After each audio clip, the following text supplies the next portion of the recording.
people would say everyone hates their own machine, like whether it be disc or tine. There's always a fault in whatever machine you're running.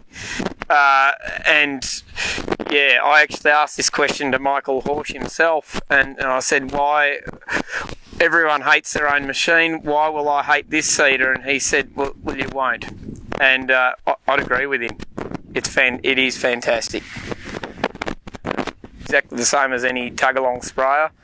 It is very good for our tight roads, and we've got trees down our roads and a river to have to cross, and getting across the bridge, it's a very neat machine, and for backing into the sheds or anything. And Rob even lets me drive it.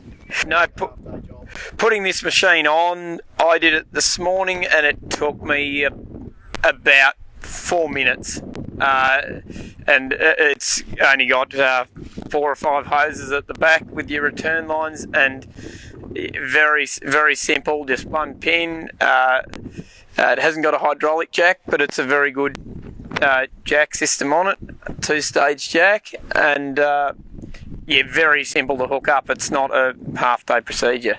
Well, it's typical of beautiful German engineering. It's possibly the best engineered machine on the property. We've had absolutely no breakages, and it's pretty much faultless. Fabulous machine.